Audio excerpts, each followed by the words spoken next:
السلام علیکم ورحمۃ اللہ تعالی وبرکاتہ۔ سامعین اکرام، آج کا ویڈیو بہت اہم ہونے والا ہے، جیسا کہ آپ نے تھمبنیل پر دیکھا، قرات کا بیان۔ بہرحال اس ویڈیو کو مکمل دیکھیں اور دوسروں تک پہنچائیں۔ آئیے بلا تاخیر ویڈیو کو شروع کریں۔ الحمدللہ رب العالمین، والصلاة والسلام علی سید المرسلین وعلی آلہ واصحابہ اجمعین، اما بعد، فاعوذ باللہ من الشیطان الرجیم، بسم اللہ الرحمن الرحیم، صلو علی الحبیب صلی اللہ تعالی علیہ وسلم، اللہم صلی علی سیدنا صفینا حبیبنا نبینا مولانا بارک وسلم، صلو علیہ الصلاۃ والسلام علیک یا حبیب یا رسول اللہ صلی اللہ تعالی علیہ وسلم۔ قرات یعنی قرآن شریف پڑھنے کا بیان۔ قرات میں کتنی آواز ہونی چاہیے؟ مسئلہ ایک، قرات میں اتنی آواز ہونی چاہیے کہ اگر بحرانہ ہو، شور غل نہ ہو تو خود سن سکے، اگر اتنی آواز بھی نہ ہوئی تو نماز نہ ہوگی۔ اسی طرح جن معاملات میں بولنے کو دخل ہے، سب میں اتنی آواز ضروری ہے، مثلا جانور ذبح کرتے وقت بسم اللہ اللہ اکبر کہنے میں، طلاق دینے میں، آیہ سجدہ پڑھنے پر، سجدہ تلاوت واجب ہونے میں اتنی آواز ضروری ہے کہ خود سن سکے۔ مسئلہ دو، فجر و مغرب و عشاء کی دو پہلی رکعتوں میں، جمعہ، عیدین و تراویح اور رمضان کے وتر میں امام پر ظاہر واجب ہے، اور مغرب کی تیسری رکعت میں اور عشاء کی تیسری اور چوتھی رکعت میں، ظہر اور عصر کی سب رکعتوں میں آہستہ پڑھنا واجب ہے۔ مسئلہ تین، ظاہر کے معنی یہ ہے کہ اتنی زور سے پڑھنا کہ کم از کم پہلی صف کے لوگ سن سکے، اور آہستہ کا یہ مطلب ہے کہ خود سن سکے۔ مسئلہ چار، اس طرح پڑھنا کہ قریب کے ایک دو آدمی سن سکے، ظاہر نہیں بلکہ آہستہ ہے۔ مسئلہ پانچ، ظاہری نمازوں میں اکیلے اختیار ہے، چاہے زور سے پڑھے چاہے آہستہ، اور افضل ظاہر ہے۔ مسئلہ چھ، اگر منفرد قضا پڑھے تو ہر نماز میں آہستہ پڑھنا واجب ہے۔ مسئلہ سات، آہستہ خود پڑھ رہا تھا کہ دوسرا شامل ہو گیا تو جو باقی ہے اسے ظاہر سے پڑھے یعنی زور سے پڑھے، جو پڑھ چکا ہے اس کا اعادہ نہیں۔ مسئلہ آٹھ، سورت ملانا بھول گیا، رکوع میں یاد آیا تو کھڑا ہو جائے اور سورت ملائے پھر رکوع کرے، آخر میں سجدہ سہو کرے، اگر وہ دوبارہ رکوع نہ کرے گا تو نماز نہ ہوگی۔ مسئلہ نو، حضر میں جب کہ وقت تنگ نہ ہو تو سنت یہ ہے کہ فجر و ظہر میں تلاوت ضرور کرے اور عصر و عشاء میں اوسط ضرور پڑھیں۔ اگر مغرب میں قصر مسلسل چاہے امام ہو یا منفرد، دونوں کے لیے کون کون سی تلاوت مفصل ہے اور کون کون سی قصاری مفصل؟ فائدہ، سورہ حجرات سے سورہ بروج تک کی سورت تلاوت مفصل کہلاتی ہے۔ سورہ بروج سے سورہ الم یکن الذی تک اوسط مفصل ہے، اور الم یکن سے آخر تک قصاری مفصل کہی جاتی ہے۔ مسئلہ 10، سفر میں اگر امن و قرار ہو تو سنت یہ ہے کہ فجر و ظہر میں سورہ بروج یا اس کے مثل صورتیں پڑھیں، اور عصر و عشاء میں اس سے چھوٹی، اور مغرب میں قصاری مفصل کی چھوٹی صورتیں پڑھیں، اور جلدی ہو تو نماز میں جو چاہے پڑھے۔ مسئلہ 11، اضطراری حالت میں، مثلا وقت جانے کا ڈر ہو یا چور یا دشمن کا خوف ہو تو جو چاہے پڑھے، چاہے سفر ہو یا حضر، یہاں تک کہ اگر واجبات کی مراعات نہیں کر سکتا تو اس کی بھی اجازت ہے۔ مثلا فجر کا وقت اتنا تنگ ہو گیا کہ صرف ایک آیت پڑھ سکتا ہے تو یہی کرے، یعنی ایک آیت ہی پڑھے، لیکن آفتاب بلند ہونے کے بعد ایسی نماز کا اعادہ کرے۔ مسئلہ 12، فجر کی سنت ادا کرنے میں جماعت جانے کا ڈر ہو تو یعنی چھوٹنے کا ڈر ہو تو صرف واجبات پر اقتصار کرے، ثنا اور توج کو چھوڑ دے اور رکوع سجود میں ایک ایک بار تسبیح پر اتفاق کرے، یعنی ایک ایک بار تسبیح پڑھے۔ مسئلہ 13 وتر میں حضور صلی اللہ تعالیٰ علیہ وسلم نے پہلی رکعت میں سبح اسم ربک الاعلیٰ پڑھی اور دوسری میں قل یا ایھا الکافرون اور تیسری رکعت میں قل ھو اللہ احد پڑھی، لہٰذا کبھی تبرکاً انہیں پڑھیں اور کبھی پہلی رکعت میں سبح اسم کے بجائے انا انزلناہ فی لیلۃ القدر پڑھیں۔ مسئلہ 14 قرآن شریف الٹا پڑھنا مکروہ تحریمی ہے، مثلا یہ کہ پہلی رکعت میں قل یا ایھا الکافرون پڑھیں اور دوسری رکعت میں الم تر کیف پڑھیں، یہ ناجائز ہے، لیکن اگر بھول کر پڑھ دی تو کچھ حرج نہیں۔ مسئلہ 15 بچوں کو آسانی کے لیے پارہ اما خلاف ترتیب پڑھانا کوئی حرج نہیں۔ مسئلہ 16 اگر بھول کر دوسری رکعت میں پہلے والی سورت شروع کر دی، چاہے ابھی ایک ہی لفظ پڑھا ہو پوری کرے، دوسری پڑھنے کی اجازت نہیں۔ مثلا پہلی رکعت میں قل یا ایھا الکافرون پڑھی اور دوسری میں بھول کر الم تر کیف شروع کر دی تو اسی کو پڑھیں۔ درمیان سے سورت چھوڑنے کا حکم، یعنی بیچ سے سورت چھوڑنے کا حکم۔ مسئلہ 17 درمیان میں ایک سورت چھوڑ کر پڑھنا مکروہ ہے، لیکن اگر درمیان کی سورت پہلی سے پڑھی ہو تو چھوڑ سکتا ہے۔ مثلا والتین والزیتون پڑھنے کے بعد انا انزلنا پڑھنے میں کوئی حرج نہیں، اور اذا جاء کے بعد قل ھو اللہ احد نہ پڑھنا چاہیے۔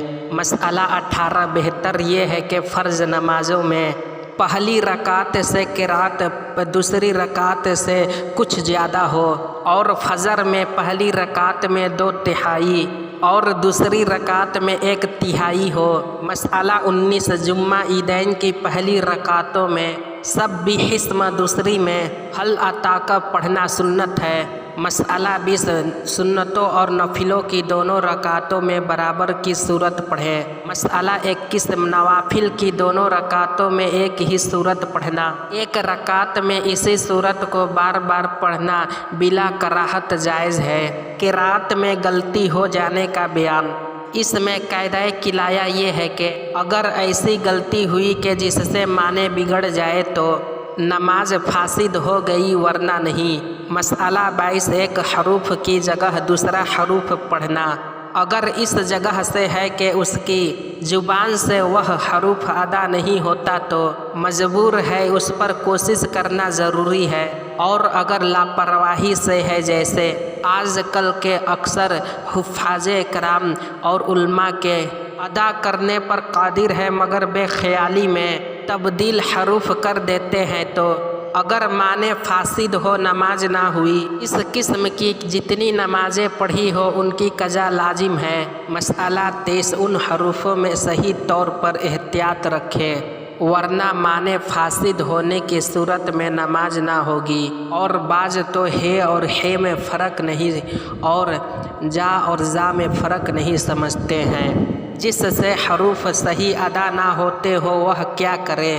جس سے حروف صحیح ادا نہیں ہوتے اس پر واجب ہے کہ حروف صحیح کرنے میں رات اور دن کوشش کرے، اور صحیح پڑھنے والوں کے پیچھے پڑھ سکتا ہے تو جہاں تک ہو سکے ان کے پیچھے پڑھے یا وہ آیتیں پڑھے جن کے حروف صحیح ادا کر سکتا ہو، اور یہ دونوں باتیں ممکن نہ ہو تو کوشش کرے کہ زمانے میں اس کی اپنی نماز ہو جائے گی اور اس کے پیچھے اس جیسوں کی بھی نماز ہو جائے گی۔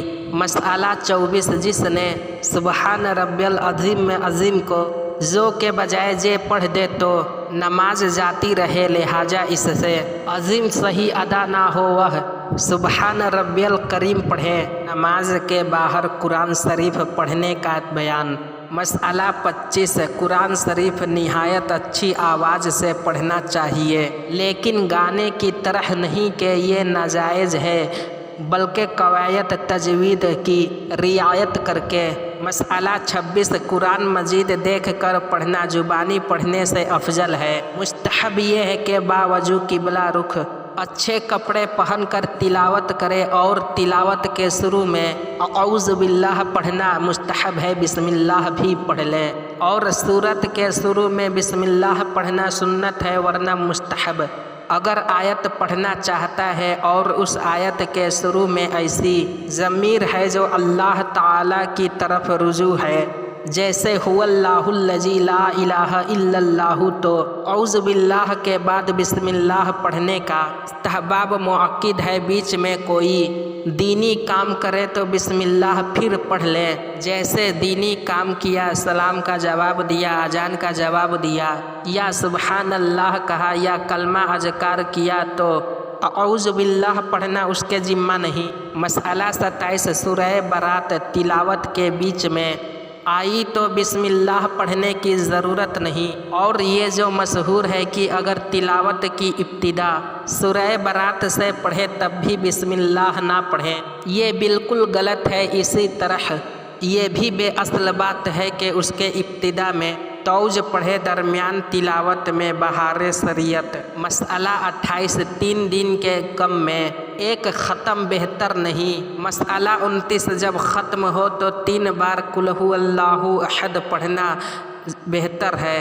مسئلہ 30 لیٹ کر قرآن پڑھنے میں حرج نہیں، جبکہ پاؤں سمیٹے ہو اور منہ کھلا ہو، یوں ہی چلنے اور کام کرنے کی حالت میں بھی تلاوت جائز ہے، جبکہ دل نہ بٹے ورنہ مکروہ ہے۔ مسئلہ 31 غسل خانہ اور نجاست کی جگہوں میں قرآن مجید پڑھنا ناجائز ہے۔ مسئلہ 32 بلند آواز سے قرآن مجید پڑھا جائے تو تمام حاضرین پر سننا فرض ہے، جبکہ وہ مجمع سننے کی غرض سے حاضر ہو، ورنہ ایک کا سننا کافی ہے اگرچہ اور اپنے کام میں ہو۔ مسئلہ 33 سب لوگ مجمع میں زور سے پڑھے، یہ حرام ہے۔ اکثر عرس اور فاتحہ کے موقع پر سب لوگ زور سے پڑھتے ہیں، یہ حرام ہے۔ اگر چند آدمی پڑھنے والے ہو تو حکم ہے کہ آہستہ پڑھے، بلند آواز سے نہ پڑھیں۔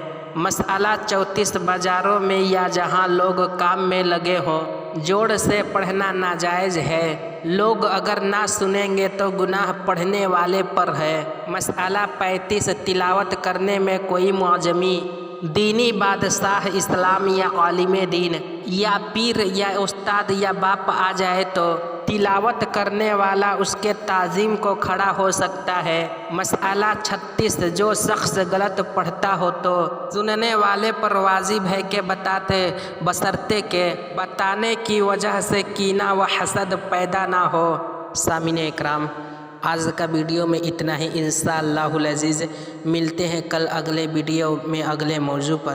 اگر آپ تمامی حضرات کو کوئی بھی سوال ہو تو سوال کریں، انشاءاللہ العزیز اگلے ویڈیو میں جواب دے دیا جائے گا۔ اگر کسی موضوع پر آپ چاہتے ہیں کہ اس موضوع پر ویڈیو بنائیں تو آپ کومنٹ کریں، انشاءاللہ العزیز اس موضوع پر ویڈیو بنانے کی یعنی اس موضوع پر بیان کرنے کی کوشش کی جائے گی۔ صلی اللہ علی النبی امہ و صلی اللہ علیہ وسلم۔ الصلاۃ والسلام علیک یا رسول اللہ صلی اللہ تعالیٰ علیہ وسلم۔ برادران ملت اسلام، جیسا کہ آپ تمامی حضرات کو معلوم ہے کہ ہمارے چینل پر ہر روز ویڈیو ڈالی جاتی ہے جو قرآن و حدیث کے روشنی پر ہوتا ہے۔ آپ تمامی حضرات سے گزارش ہے کہ اس میں جو خامیاں غلطیاں ہو تو آپ اصلاح کرنے کی کوشش کریں، کومنٹ میں یا Instagram per. Instagram I D Abdul Ghani Qadri Rizvi ہے، اس لیے کہ ہم لوگ بھی اشرف المخلوقات ہیں، ہمارا زبان بھی پھسل سکتا ہے۔ اور جو حضرات ہمارے چینل کو پہلی مرتبہ دیکھ رہے ہیں ان سے گزارش ہے کہ ہمارے چینل کو سبسکرائب و لائک اور کومنٹ کریں جو بھی سوال ہو انشاءاللہ العزیز اگلے ویڈیو میں جواب دیا جائے گا۔